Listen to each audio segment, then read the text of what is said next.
Welcome to the channel, and a topic we haven't hit on for a while on our channel, but a lot of things have changed since we started this Monterey project. So this is our 63 Mercury Monterey convertible that actually started out as a restoration plan. And if you caught any of the other videos, you saw that we had a really poor condition frame that we started out with. And tracking down new parts has been part of the goal since this all started. And we've been informed that the term is called a splice. So what you're actually looking at here is a four-door sedan body underneath the top of the convertible. The white painted parts are part of the convertible. And if you want to know more about it, we're documenting this build actually on the channel. But down to the what happened at the Ford plant in '63, if you caught the one about our frame, of course it was in rotten condition, and that has nothing to do with anyone. But there was really poor welding done on that frame. Some of the welds were as far as 9 inches apart. So I'm going right to the meat of this right at the beginning. We got another frame. It's from a sedan, so it didn't have the X in it. We removed the X from the convertible frame and have added it to the sedan frame. We got to give props to the U.S. because it's an American frame, and there was no more than about 3 inches in between every weld that was on that frame. So right away, we give props to the U.S. frame over the Canadian frame because there was just no excuses for that one. There's a couple little trinket things I'm going to get to, but the other thing we found as we were taking this apart, there's quite a number of spot welds that are the same on the panels, even though they're different models. And we actually know there's 60 spot welds across the top of the firewall, and that is absolutely consistent between the two models.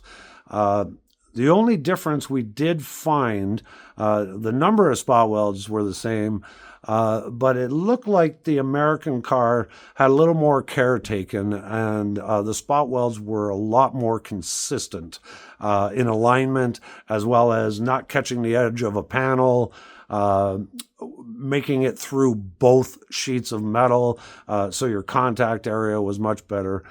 So that's yet another one we give immediately to the U.S. built car. These couple of things, I'm going to flip this so you can see a couple of interesting things. So since we're giving all the props to the American car, this is actually, there's 3 stereos here because we got 3 parts dashes to play with.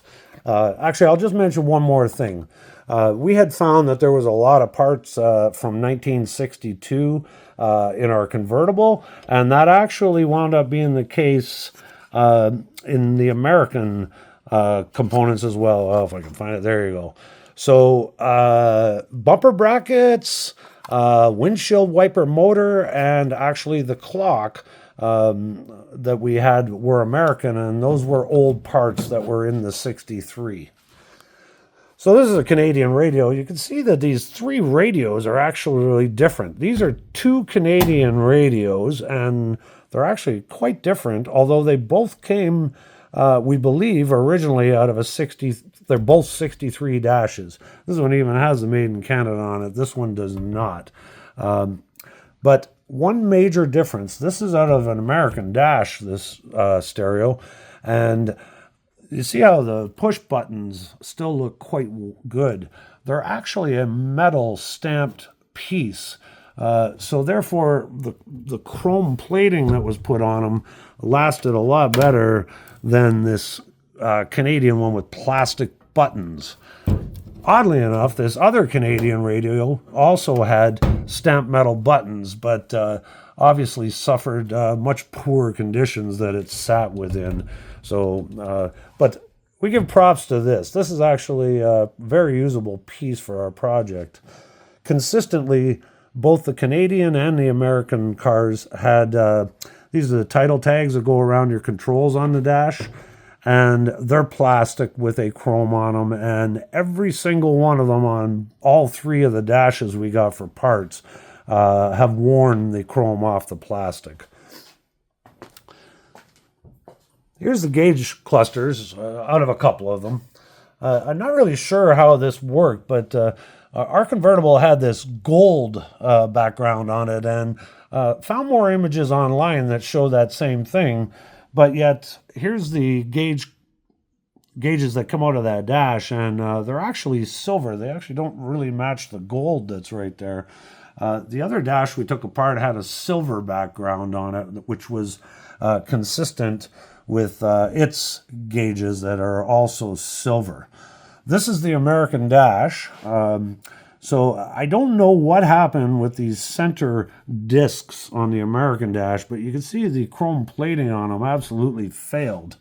And yet on both these Canadian dashes, those center buttons have completely survived. They look a little bit tarnished, but can actually be cleaned up.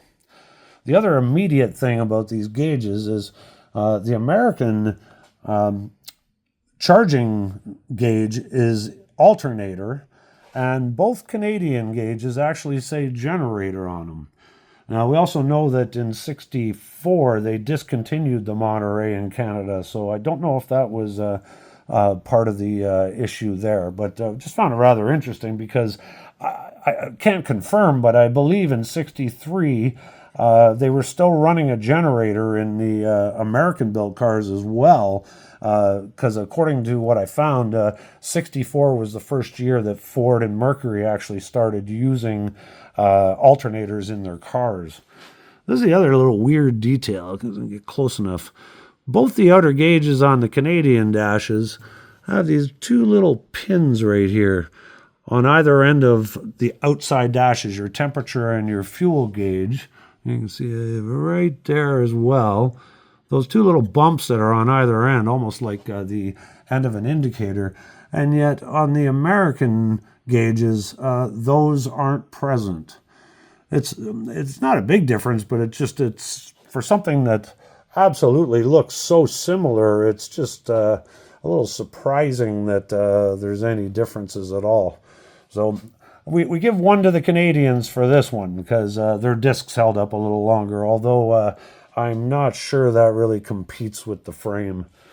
So otherwise, most of the things were fairly similar, and as we took them apart, there hasn't been a ton of differences between the two, other than it looks like overall, in our opinion, the American fitment of the panels and such were done a little better, and a little more care was taken. We were very lucky to find some extra parts for this car, and this is really what has prompted this sort of paying attention to what had happened back in the day with these cars. And by all means, it wasn't a matter of bashing on Ford or anybody else, although I will say the most comments made on our channel at all were about the welding that was done on our frame, and I'll give you the two top answers. As a matter of fact, I'll give you all three top answers. Number one answer, they were drinking on the job. Number two answer, union workers. Number three answer, Ford sucks. I get it. Everybody has an opinion about these cars, but in all honesty, all the manufacturers had their problems throughout those years, and I certainly wouldn't put it all on Ford, because we got a lot of response back from people who own Mopars and GM cars that had a lot of different things with their cars that were less than great manufactured pieces. So, well, thanks for watching. If you're interested in what we're doing with this smash car, slash car, splice car, we're going to put this together to be the best car we can. That's what we decided. We decided against the full restoration because there was so many rotten components. We got really lucky to find another body to put under this, as well as a nice frame. And if you're interested in seeing what we've been up to, check out the other videos. Thanks for watching.